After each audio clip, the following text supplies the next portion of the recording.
Assalamualaikum warahmatullahi wabarakatuh. Selamat malam pemirsa, apa kabar Anda malam hari ini? Semoga dalam keadaan yang sehat.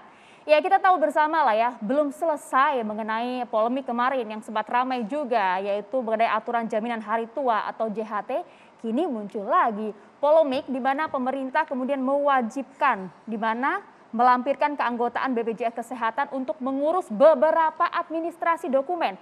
Sebut saja SIM, kemudian juga STNK, surat keterangan catatan kepolisian, kemudian juga jual beli tanah, bahkan hingga umroh dan juga haji. Ini masih ramai dibahas, ada yang juga pro, ada juga yang kemudian kontra. Jadi sebenarnya aturan ini untuk mempermudah rakyat ataukah justru sebaliknya? Nah, kita dengarkan dulu informasi berikut ini. Peraturan beberapa kementerian yang mengacu kepada instruksi Presiden Inpres nomor 1 tahun 2022 tentang optimalisasi pelaksanaan program jaminan kesehatan nasional menuai kritik dari berbagai pihak. Selain jual beli tanah, kartu BPJS juga wajib untuk mengakses layanan publik lainnya seperti pembuatan SIM, STNK hingga SKCK dan menjadi syarat bagi calon jemaah haji dan umroh. Banyak pihak beranggapan bahwa kebijakan ini tidak relevan dan mesti dicabut karena bersifat pemaksaan pada masyarakat. Jangan sampai mengejar target ini justru akan menyusahkan masyarakat kita, utamanya masyarakat yang tidak mampu. Sementara pemerintah dan pihak BPJS berkata beda. Kesehatan ini sebetulnya merupakan hak human rights ya, hak dasar manusia sebetulnya. Dan untuk diketahui bahwa tahun 2024 itu RPJMN telah menetapkan 98% penduduk Indonesia itu harus sudah tersampaikan atau memiliki vaksin. Apakah masyarakat telah siap menjalankan aturan yang akan mulai berlaku per Maret 2022 ini? Dan apakah instruksi Presiden Jokowi ini akan mempermudah masyarakat dalam mendapatkan pelayanan kesehatan? Atau malah makin mempersulit hidup rakyat dengan administrasi yang begitu rumit?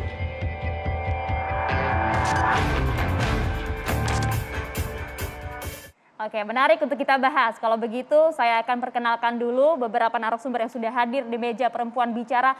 Perempuan hebat semuanya yang ada di samping saya. Kalau begitu, saya perkenalkan dulu ada Mbak Devi Ramawati, pengamat sosial. Kabar sehat Mbak Devi? Alhamdulillah, insya Allah sehat. Alhamdulillah. Dan juga ada Ibu Kurniasih Mufidayati, ini anggota Komisi 9 DPR RI fraksi PKS. Assalamualaikum Bu. Waalaikumsalam, salam sehat. Salam sehat juga untuk kita semua. Dan juga saya ingin menyapa ada Ibu Husnul Maria, dosen ilmu politik UI. Assalamualaikum, selamat malam. Waalaikumsalam, baik-baik semuanya ya pemirsa. Amin. Kalau kabar sehat nih kabar yang paling penting untuk dinanti ya, untuk di tengah pandemi saat ini. Oke, kalau begitu saya juga ingin menyapa juga, ini ada Profesor Ali Gufron Mukti, Direktur Utama BPJS Kesehatan, nanti juga akan bergabung bersama kami di sini. Tapi sebelumnya kalau begitu, saya langsung mau bertanya dulu ke Mbak Devi. Tadi kita sudah lihat ya Mbak ya, bagaimana tayangan informasi yang sudah kita tayangkan di awal. Kalau misalnya dilihat impresnya kan kemarin muncul sekitar awal Januari, kemudian saat ini baru ramai, nanti per 1 Maret kemudian baru diimplementasikan. Terlalu terburu-buru tidak sih? Masyarakat kita sudah siap memang ya? Begini, memang yang ingin saya sampaikan terkait program BPJS ini yang kurang adalah sosialisasi. Jadi kalau bicara, loh kok di era pandemi kenapa masyarakat wajib iuran? Nah ini dia kenapa kurang sosialisasinya. Setahu saya BPJS itu untuk masyarakat yang punya penghasilan per bulan di bawah 300.000 itu seperti fakir miskin, bahkan gelandangan, terus juga teman-teman yang menjadi korban tindak kekerasan, pekerja migran bermasalah sosial, masyarakat miskin akibat bencana alam dan sebagainya, itu ada sederet 11, itu semua dibayari oleh negara.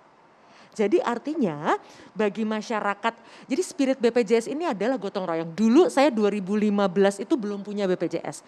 Saya kemudian bisa punya BPJS karena saya melakukan riset terhadap keluarga-keluarga tidak mampu yang anak-anaknya terkena penyakit kanker. Itu negara bayarin Paling murah tuh 1,2 miliar seingat saya pada saat itu. Begitu saya lihat tuh, ya Tuhan saya berarti harus punya BPJS ini. Dan itu kemudian saya alhamdulillah sampai hari ini tidak pernah menggunakan dari 2015 sampai 2022. punya ya artinya? Artinya ini bentuk gotong royong untuk kita membantu saudara-saudara kita yang membutuhkan. Tapi yang penting adalah negara tetap memastikan bahwa masyarakat yang membutuhkan itu tetap dibayar seperti daftar yang ada dan seperti yang paling saya lihat dengan mata kepala saya sendiri saat penelitian. Tapi kan banyak juga kemudian yang bilang, Mbak, aduh ngurusnya susah, belum lagi kalau sudah punya BPJS, antrinya juga lama, birokrasinya panjang lah intinya. Nah, bicara antrian, karena saya risetnya cukup panjang, 3 tahun, bicara antrian tuh begini, memang kita kekurangan tenaga kesehatan. Jadi ketika seseorang ke rumah sakit, ada sakit yang cukup serius, ahlinya sedikit. Ini yang memang harusnya bisa diselesaikan dengan sistem online. Artinya apa? Ketika orang ngantri ada ahli A, dia di rumah sakit X. Ketika ada sistem online yang bisa memperlihatkan bahwa si ahli A ini di rumah sakit X ini baru bisa jam 4 sore, kalau itu online seperti sekarang akan lebih mudah, orang tidak perlu dari pagi-pagi. Karena kan memang ada kecenderungan kita kalau ingin sehat, ini pandemi ini mengajarkan kita bagaimana kesehatan itu adalah utama, kita pasti ingin pagi-pagi datang duluan. Nah, kalau kemudian itu ada sebuah sistem yang terbuka, yang sudah tersambung semua rumah sakit, menurut hemat saya ini bisa menjadi jalan keluar agar masyarakat juga tidak lagi terjebak pada praktek yang antrinya lama lah dan sebagainya. Oke, jadi sebenarnya penting ini. Oke, kalau begitu saya mau menyapa dulu ini Direktur Utama BPJS Kesehatan, Profesor Ali Gufron Mukti sudah terhubung bersama kami. Selamat malam, Prof.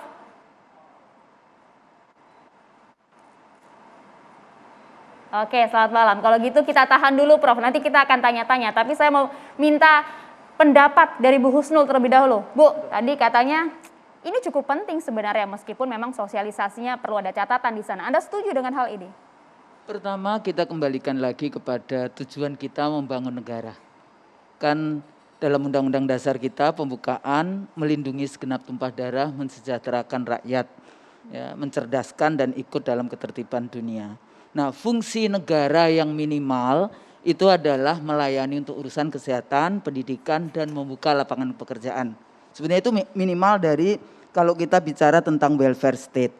Nah, persoalannya dengan BPJS tadi dikatakan ada yang kelompok masyarakat gratis, ada yang model kayak saya dari sejak 87 saya jadi pegawai negeri kan, potong langsung sampai hari ini sekalipun saya belum pernah pakai askes, sampai hari ini, ya. Tapi kenapa saya sempat pakai untuk kacamata, tapi itu bukan askes karena di visip itu ditambahi, jadi ada lagi.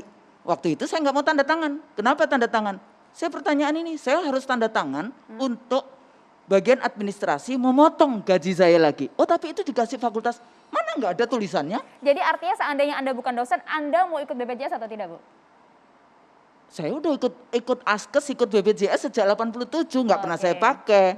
Ya. Dan yang ketiga adalah mandiri dalam konteks ini. Persoalannya di dalam konteks negara yang tadi itu tujuannya kita membentuk negara. Ini sebetulnya urusan public good atau commercial good. Kayak gitu loh. Jadi kalau public good, kewajiban negara minimal itu urusan masalah kesehatan dalam konteks itu. Jadi jangan, oh kita mau target 93% untuk memaksimalkan mengambil dana dari rakyat. Nah ini persoalannya is not only just BPJS. Tadi kan ya dana haji, dana taspen, dana COVID, dana hari tua, semuanya bersatu ini persoalannya. Jadi pertanyaannya, ada apa negara ini? Kita sudah fail state, negara yang gagal di dalam mengurus rakyatnya, atau kenapa? Kalau memang negara tidak mampu, kenapa bikin proyek-proyek mercusuar seperti IKN, apa namanya itu yang kereta cepat dan sebagainya? Kenapa tidak memilih prioritas? Yang kedua lagi seperti negara administrasi. Jadi tadi kan katanya mau mengurus SIM, STNK, SKCK, tanah, jual beli tanah. semuanya. Padahal kan rakyat belum tentu semuanya mau asuransi.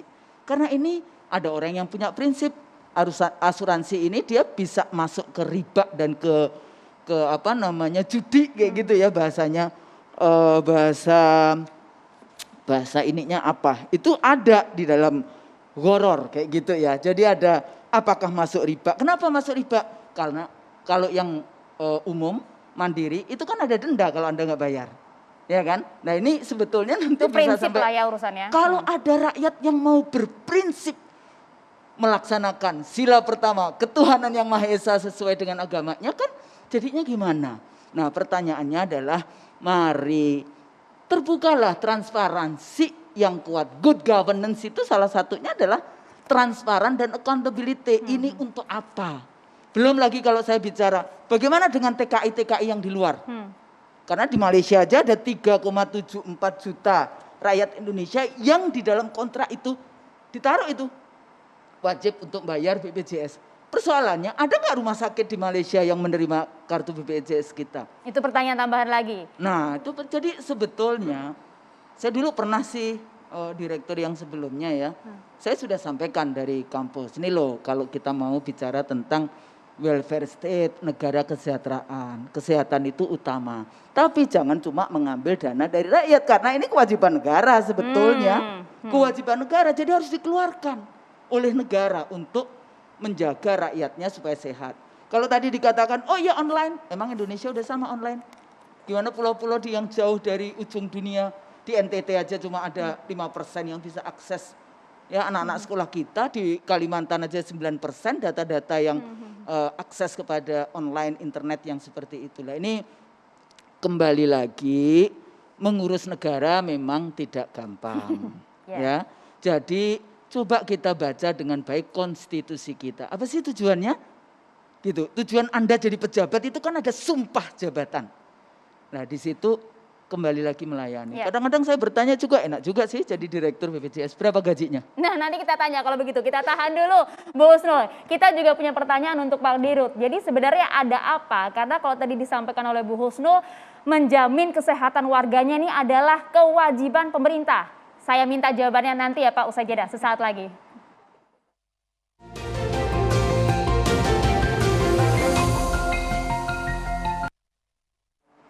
Ya, Anda kembali lagi di Perempuan Bicara. Pemirsa, perlu kami informasikan juga Anda di rumah juga bisa bergabung bersama kami di sini. Nanti boleh langsung bertanya kepada seluruh narasumber kami di sini maupun juga dengan Direktur Utama BPJS Kesehatan melalui line telepon yang tertera di layar kaca. Kami tunggu pemirsa keikutsertaan dari Anda bersama program kami malam hari ini.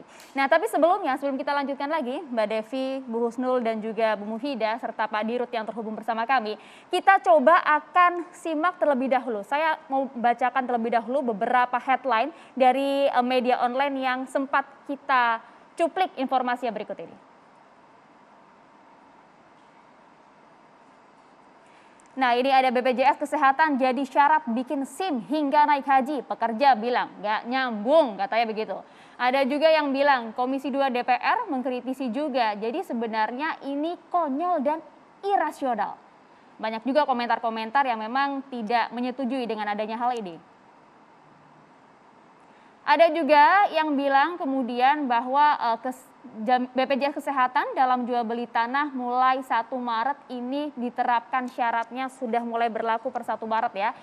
Ada juga beberapa yang bilang warga juga merespon malah menghambat informasinya. Jadi birokrasi sudah semakin panjang, aturan ini bertambah katanya malah semakin menghambat. Ada juga anggota DPR Nasdem yang juga mengkritisi mengenai hal ini. Disebutkan juga mempersulit ini Pak gitu ya. Oke, ada lagi?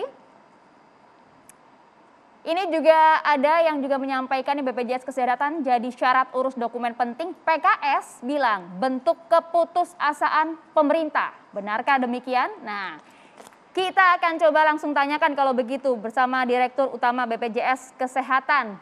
Boleh langsung dijawab kalau begitu Pak Dirut. Jadi sebenarnya ada apa? Betulkah ini keputusasaan pemerintah? Baik, terima kasih Mbak Maria. Jadi pertama-tama kami sampaikan ya, adanya Inpres itu adalah instruksi internal dari Presiden kepada bawahannya.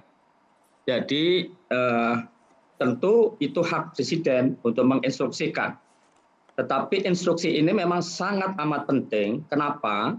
Karena banyak orang tidak sadar dan tidak tahu bahwa pemerintah negara itu berkomitmen untuk memastikan bahwa seluruh anak bangsa memiliki perlindungan jaminan sosial di bidang kesehatan. Karena kesehatan adalah hak dasar, ya. Nah, tentu tadi yang disampaikan Bu Devi, terima kasih. Dari penelitiannya melihat sendiri bagaimana manfaatnya. Luar biasa. Dan manfaat ini memang sangat terasa kalau pas sakit gitu. Nah, untuk tentunya Bu Husnul tadi belum pernah ya, otomatis sudah menjadi peserta, tetapi belum pernah memakai. Itu terima kasih, artinya Ibu sebagai warga negara yang baik ya, artinya Ibu telah gotong royong saling menolong sesama anak bangsa. Nah, tentu tadi Bu Husnul mempertanyakan ya, apakah ini public good atau private good?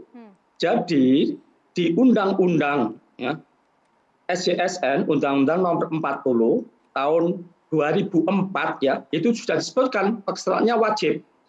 Nah, ini disebutkan di situ tugasnya BPJS itu adalah untuk private good atau yang disebut dengan upaya kesehatan perorangan, bukan yang public goods. Tetapi BPJS karena begitu ya kita baiknya itu juga kadang-kadang ada public good yang ini masyarakat kemudian sering sulit membedakan mana yang tugasnya katakanlah Kementerian Kesehatan atau Pemda, mana yang BPJS. Padahal sangat clear ya, sangat clear di undang-undang diatur. Nah, kemudian kalau tanya apakah kalau Pak kita itu memilih asuransi sosial kesehatan ya sebagai fokus utama pembiayaan kesehatan di Indonesia, itu kenapa nggak dibayari aja negara? Kebetulan waktu itu saya ikut ya berdiskusi sejak awal juga. Nah, waktu itu kalau kita melalui pajak, jadi pembiayaan itu pada prinsipnya ada dua, tax-based system yang ditanyakan Bu Husnul tadi, dan itu banyak di negara-negara Commonwealth. Kemudian ada yang sifatnya itu asuransi sosial, ya. Ada juga asuransi komersial kayak di Amerika, tapi tidak semua. Nah, kita waktu itu yang punya NPWP itu kurang dari 2 juta, katakanlah sekitar 2 jutaan. Bagaimana 2 juta bisa membiayai sekian banyak? Oke, akhirnya diputuskan dengan asuransi sosial. Dan waktu itu kemudian Undang-Undang Nomor 40 SJSN ditandatangani tahun 2004. Dan kewajiban ini ada di PP juga 86 tahun 1983. Dan tentu perlu kami sampaikan, antrian panjang berjam-jam tadi sebaiknya pakai online. Kami sudah pakai online dan yang kesan-kesan lama tadi perlu untuk kita buktikan bersama, memang belum sempurna karena Indonesia yang begitu luas, bagaimana Bu Husnul sampaikan tadi, belum seluruh masyarakat atau wilayah Indonesia terkoneksi dengan baik ya. Nah, sekarang ini kita untuk mencetak kartu BPJS atau mengecek keaktifan pesertaan kurang dari 5 menit ya. Kurang dari 5 menit, nanti kami kasih contoh, kami ajarin ya. Kalau ada yang belum tahu dan umumnya belum tahu gitu. Nah, itu yang pertama. Yang kedua, tentu ini yang salah tadi bahwa SIM ya dan lain sebagainya STNK umroh segala macam belum ya. Itu yang 1 Maret hanya satu, yaitu mengenai peralihan hak jual beli khususnya pembeli. Pembeli pasti punya uang. Tapi itu aja. Untuk SIM, STNK, SKCK itu juga akan diberlakukan kan? Ya nanti tergantung kepada kesiapan ya dari masing-masing kementerian dan lembaga, dan itu sudah diinstruksikan, tetapi tentunya ya nanti bertahap. Contoh umpamanya rencananya ini belum, semuanya kan masih di dalam proses. Sehingga kalau ini kurang sosialisasi ya memang belum. Baru pertama nih, baru dari APR itu pun baru yang sifatnya pembelian ya, beli. Demikian. Oke, Pak, tapi kemudian banyak juga yang mempertanyakan, kok kemudian ingin mengajak masyarakatnya untuk bergabung ke BPJS untuk memaksimalkan tadi ya jaminan kesehatan nasional. Tapi kok kesannya jadi dipaksakan ya Pak ya? Mengapa kemudian begitu terburu-buru ingin mengajak masyarakat ini? Sebentar. Tadi kan sudah kami sampaikan.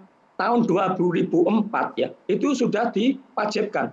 Tahun 2011 11 Undang-Undang 24, undang-undang loh, semua undang-undang. Tolong nanti dibaca ya. Itu sudah diwajibkan. Di dalam PP tahun 2013 diwajibkan lagi. Di dalam peraturan, jadi ini bukan dadaan, bukan, tetapi pada tidak tahu, untuk diketahui ya, kepesertaannya sekarang sudah 86%. Tinggal sedikit saja. Ya, makanya ini orang-orang yang merasa sebagai warga negara punya uang ya, belum ikut, nah itu diingatkan begitu. Kalau umpamanya beli tanah, beli rumah tadi, belum menjadi peserta, apa nggak jadi pelayanannya? Jadi tetap diproses. Itu dia, Pak. Tapi iya tetap, tetap diproses, nanti di akhirnya itu ditanyakan. Nah gitu. Itu, jadi ini banyak mispersepsi. Demikian. Oke. Kalau begitu saya mau minta tanggapan dulu dari Bu Mufidah, silakan Bu. Ya, Assalamualaikum warahmatullahi wabarakatuh, Prof. Gufron, Mbak Maria, Mbak Husnul, dan Mbak Devi. Jadi terkait Inpres 1 2022, ini menurut saya menambah deretan beban rakyat Indonesia pada saat ini. Menambah deretan karena kemarin-kemarin udah ada Mbak Maria, cukup banyak gitu ya. Nah, kalau untuk manfaat dari BPJS Kesehatan, clear ini memang memberikan manfaat. Sangat memberikan manfaat dan banyak masyarakat yang sangat terbantu lah. Tadi Mbak Devi sudah melakukan penelitiannya, memang memberikan manfaat. Tetapi ketika keluar Inpres 1 2022 yang melibatkan 30 KL. Ya, 30 KL dilibatkan di sini. Kalau untuk Kemendagri, kemudian kepala daerah memang dari dulu sudah terlibat ya. Kemenkes sudah terlibat, Kemensos, karena memang olah datanya ada di sana pasti sudah terlibat. Nah, yang menjadi hal yang perlu dikritisi adalah yang pertama, ketika memang targetnya adalah, ini kan Inpresnya namanya tentang optimalisasi JKN. Nah, kalau memang optimalisasi JKN itu kan ada menambah peserta dan mengoptimalkan ataupun mengaktifkan peserta-peserta yang sekarang ini mulai banyak pasif. Ya. Nah, dua hal ini sebenarnya masih bisa dilakukan dengan berbagai cara lain yang tidak menambah deretan beban rakyat Indonesia. Contohnya PBI. Sekarang ini kita sama-sama tahu bahwa sedang dilakukan cleansing data dan ini amanah yang sudah sangat lama yang sudah selalu dibahas di rapat dengan Komisi 9. Namun memang leading sektornya adanya di Kemensos ya. Dan PBI ini kuotanya sangat besar ya. Sehingga kalau memang peserta aktifnya ini akan dihidupkan kembali, kemarin malah banyak peserta PBI menambah jumlah peserta, kemarin malah banyak yang melakukan laporan kepada kami pada saat kami reses bahwa PBI ini banyak yang di drop. Ya, kemarin juga udah banyak lah beritanya. Dan itu memang betul. Nah, PBI ini harus benar-benar di cleansing data, di data ulang supaya yang masuk ke PBI ini benar-benar masyarakat yang miskin, yang tidak mampu, atau yang sekarang ini kan definisi miskin juga sudah mulai banyak yang berubah kan. Tapi karena terdampak pandemi. Aturannya kan juga panjang Bu, banyak juga. Ya, kalau PBI harusnya memang dipermudah. Justru Inpresnya ini harusnya Inpres yang terkait dengan optimalisasi ke peserta ataupun jaminan kepada rakyat miskin untuk masuk di PBI. Karena sekali khususnya adalah masyarakat yang tidak punya pekerjaan dan penghasilan secara rutin ya. Itu kan ada kategorinya, ada pekerja penerima upah, ada pekerja bukan penerima upah, itu ada klasifikasinya. Dan itu kita sudah sering bahas. Artinya PBI ini harus dioptimalkan tepat sasaran dan harus transparan ketika terjadi cleansing data, kemudian di data ulang, PBI-nya siapa aja yang harus masuk PBI ini harus benar-benar ada transparansi di situ. Sehingga masyarakat juga bisa akses bahwa saya memang ingin sebenarnya siapa sih yang nggak mau di cover biaya kesehatannya ketika sakit ya. Tapi kan kemudian pada saat ini juga ada satu situasi ability to pay itu menurun Mbak Maria.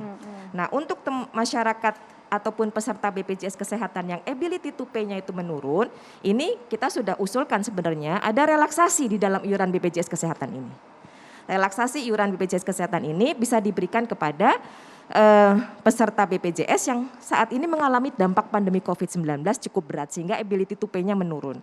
Supaya tetap bisa aktif status pesertanya dan tetap bisa mendapatkan layanan kesehatan. Karena pada prinsipnya ya kalau kami memahaminya bahwa layanan kesehatan itu hak rakyat.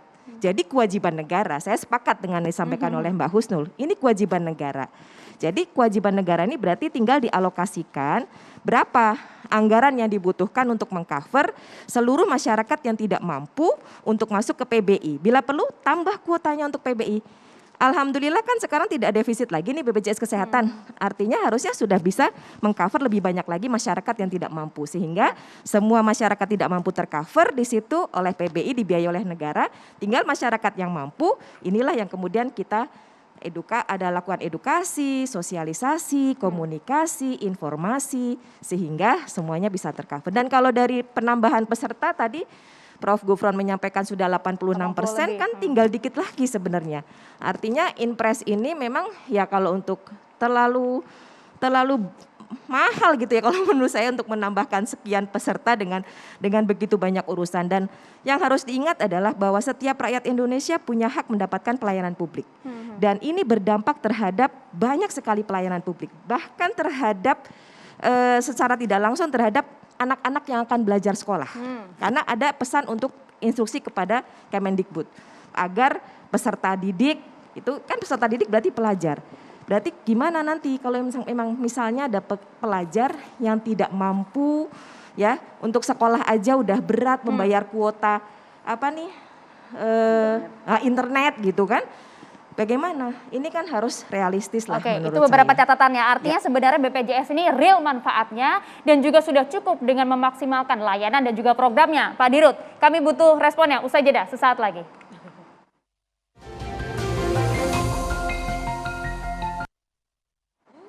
Oke, kalau begitu kami lanjutkan. Pak Dirut masih terhubung bersama kami ya Pak? Oke. Iya. Pak, jadi bagaimana? Sebenarnya sudah cukup apa yang dilakukan oleh BPJS hingga memaksimalkan saja, tidak perlu dengan cara-cara aturan administrasi semacam ini, Pak? Ya, satu yang bikin aturan kan bukan BPJS ya. Yang kedua, BPJS sangat mengapresiasi peraturan ini atau instruksi sebetulnya, Inpres ini, karena ini mengingatkan karena banyak masyarakat tidak tahu dan ini instruksi kepada bawahan ya Presiden yaitu Menteri dan kepala-kepala atau ketua lembaga ya yang jumlahnya ada 30-an gitu. Untuk apa? Mengoptimalkan tadi, jadi optimalisasi gitu. Jadi nggak ada yang salah di situ dan baik-baik saja ya. Meskipun mohon maaf ini sebagai jurnalistik saya lihat tadi yang dipaparkan itu nggak ada satupun yang cenderung ke BPJS ya. Hampir semuanya ya agak ya tidak ke BPJS lah gitu. Oke, no problem. Ada ya. Pak, ya nanti kita juga punya masih banyak Pak VT-VT kita, nanti kita bisa tampilkan. Oke ya. Tapi begini, apa yang tadi disampaikan bahwa untuk PBI itu validasinya perlu ditingkatkan. Sangat setuju sekali yang disampaikan Bu Kurniasih Mufidayati tadi, itu harus validasinya harus terus dilakukan. Dan sekarang ini memang BPJS bekerjasama dengan berbagai pihak ya menyampaikan, tetapi sekali lagi yang menentukan seseorang itu masuk DTKS, kemudian masuk PBI atau bukan BPJS ya. Tetapi sekali lagi ini dilakukan dan mencoba tahun 2022 itu untuk bisa optimal seperti yang disampaikan Ibu Kurniasih Mufidayati tadi bahwa bisa 96,8. Nah, itu kita coba ya untuk upayakan demikian. Nah, kemudian tentu sekarang ini yang sudah masuk ya dari PBI baik pusat dan daerah itu sudah sekitar 136 juta. Lebih sedikit. Jadi ini sudah suatu hal yang luar biasa. Artinya apa? 50% lebih ya itu dibiayai oleh negara begitu. Jadi memang masih banyak orang-orang kaya yang melihat bahwa BPJS itu bukan untuk orang miskin, bukan untuk orang seluruh Indonesia, tapi untuk orang miskin. Nah, ini yang menurut saya kurang pas ya.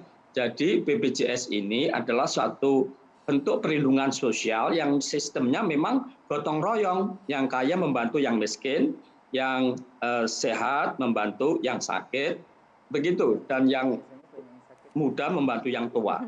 Nah, untuk yang tadi disampaikan Bu Kurniasih Mufidayati mengenai pertunggakan, ya dulu sudah ada relaksasi dan itu tentu sudah kami proses tapi belum peraturannya belum berubah, tetapi kami kemudian upayakan pakai rehab ya. Oke, ada Rehab upayanya ya Pak ya? Ada upaya, kita pakai aplikasi namanya rehab untuk kemudian dihitungkan secara otomatis ya, dan maksimum dari sekian tunggakan hanya dihitung 2 tahun. Kemudian kita hitungkan kalau setahun itu kira-kira berapa yang harus dicicil begitu. Tetapi kami punya pendekatan lain ya, sebagai contoh umpamanya inovasi pendanaan masyarakat peduli JKN dan lain sebagainya. Ya baik. Demikian. Pak Dirut, banyak sekali program yang kemudian tadi Bapak sampaikan cukup nyata juga untuk masyarakat. Tapi coba kita dengarkan dulu, ini ada yang mau curhat Pak, bareng Pak Dirut sudah terhubung bersama kami, ada Pak Amin. Kita sapa dulu, selamat malam Pak Amin. Ya, selamat malam Mbak. Ya, Pak Amin dari Palembang, silakan langsung saja Pak pertanyaannya mumpung ada Pak Dirut di sini. Oh ya, makasih waktunya. Di sini kami sebagai warga kecil Pak ya. Kalau mengingat sekarang ini masyarakat kecil itu mau kerja aja susah. Mau di perusahaan susah.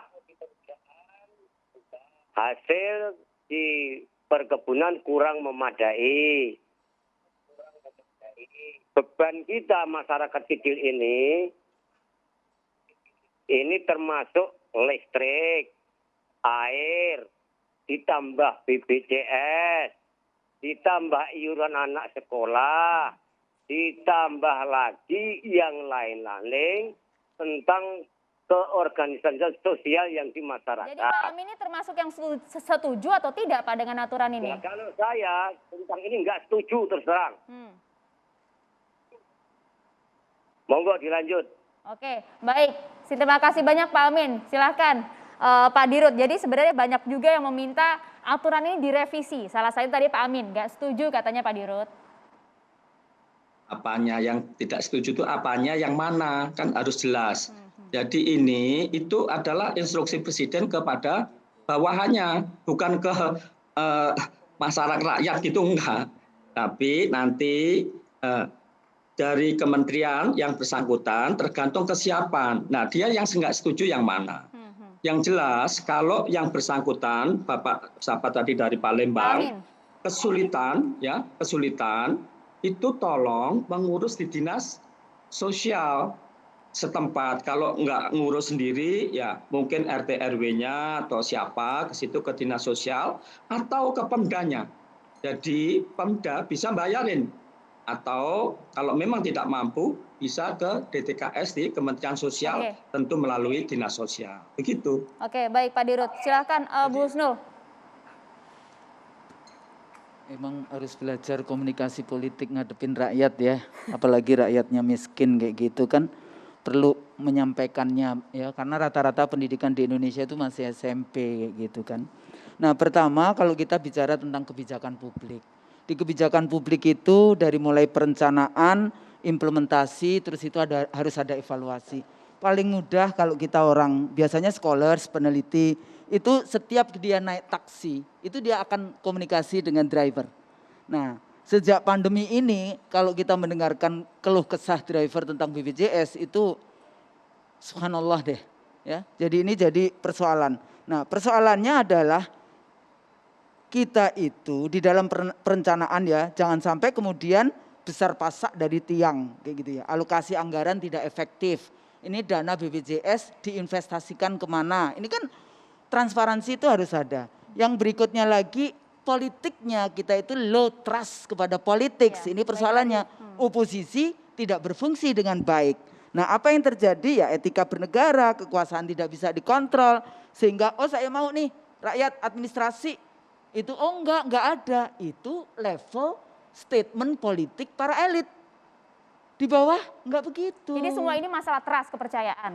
Ya, trust dan kemudian maladministrasi di dalam mengurus negara di dalam konteks itu. Nah, jadi kembali lagi kalau kita bicara tentang ini, ya jelaskan berapa persen yang negara bayar, yang tadi orang miskin.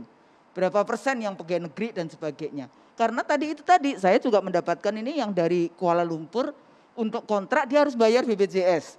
Padahal sejauh mana BPJS melayani para TKI dan TKW kita di luar negeri kalau terjadi kekerasan ya, jadi ada violence Tapi gitu kan ya. yang dilayani BPJS juga banyak, Bu.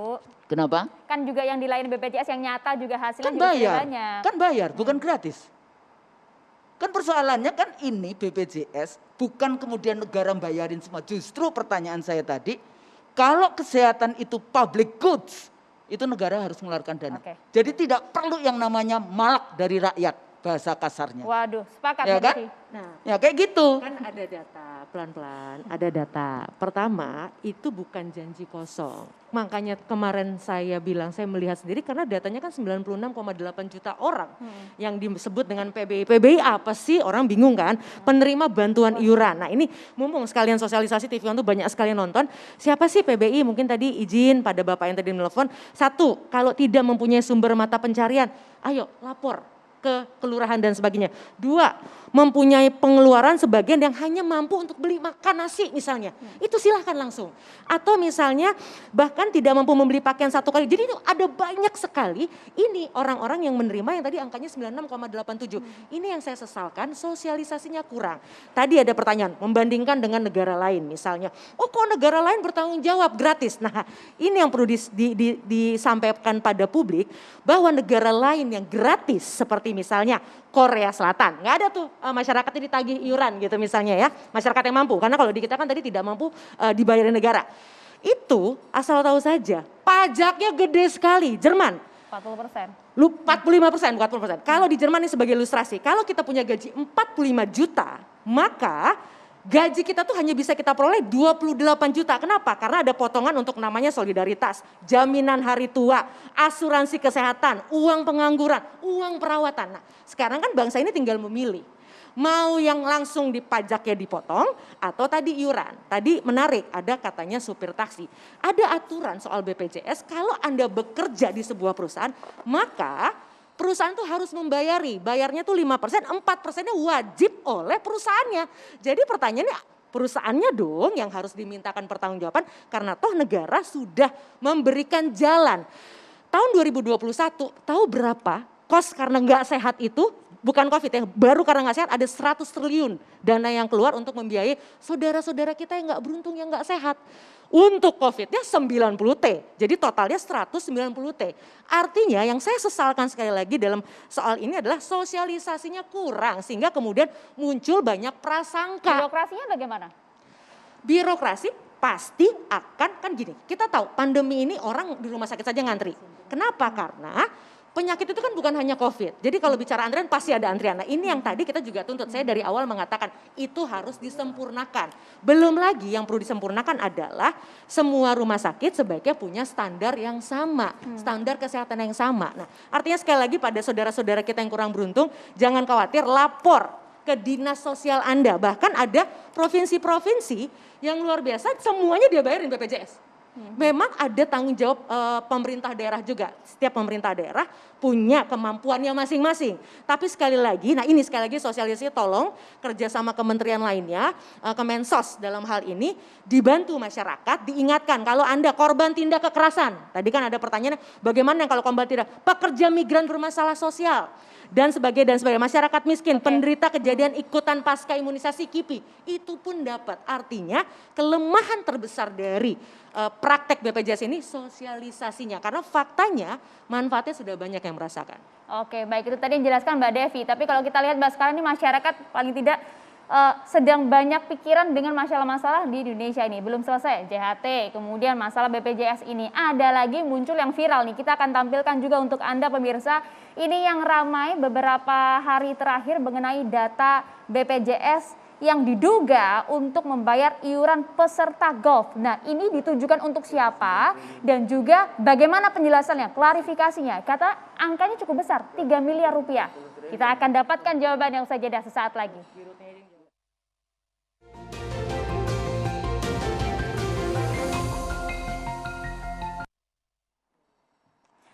Oke, Anda kembali di Perempuan Bicara pemirsa. Tadi kami juga sempat singgung begitu ya. Kami minta izin, minta klarifikasi Pak Dirut mumpung Anda berada di sini. Yang sedang viral saat ini. Ada dugaan Pak itu uang iuran BPJS digunakan untuk membayar klub golf. Ini sebenarnya apa yang terjadi? Silakan Pak Dirut. Singkat saja mungkin Pak. Iya Mbak Maria, inilah potret ya masyarakat kita belum begitu paham ya tentang BPJS ya. Itu bukan BPJS kesehatan, jadi BPJS tenaga kerja. Jadi saya tentu tidak berhak untuk menjawab itu.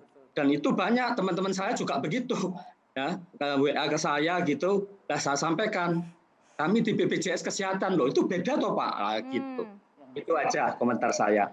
Yang jelas kalau tadi Bu Devi kami ucapkan terima kasih mengenai antrian. Sekarang ini BPJS itu, peserta BPJS bisa antri dari rumah ya, sambil tiduran online ya, itu bisa tahu urutan keberapa antriannya dan nanti kira-kira jam berapa. Tentu belum keseluruhan 100% ya, karena Indonesia luasnya seperti ini. Perkembangan pembangunannya berbeda-beda, tetapi sudah luas sekali. Banyak, oke. Demikian. Baik Pak Dirut, terima kasih banyak atas waktunya dan juga sudah berbagi informasi bersama kami mengklarifikasi beberapa hal. Tapi begini, ibu-ibu sekalian, jadi sebenarnya kalau menurut Bu Husnul dan juga Bu Fida serta Mbak Devi nanti ya, kami ke Bu Husnul dulu. Jadi sebenarnya ada korelasi tidak untuk memaksimalkan BPJS ini keanggotaannya dengan kemudian menghubungkan dengan beberapa pengurusan dokumen. Dan juga sebenarnya Bu, kalau misalnya dijawab juga begitu ya, ini banyak juga yang kontra begitu ya, yang ingin merevisi. Bisa nggak sih meskipun impresnya sudah keluar? Impres itu kan jauh di bawah undang-undang, di bawah konstitusi, undang-undang dasar, undang-undang, kemudian peraturan pemerintah, impres, peraturan menteri, baru peraturan badan, biasanya badan juga selevel peraturan menteri.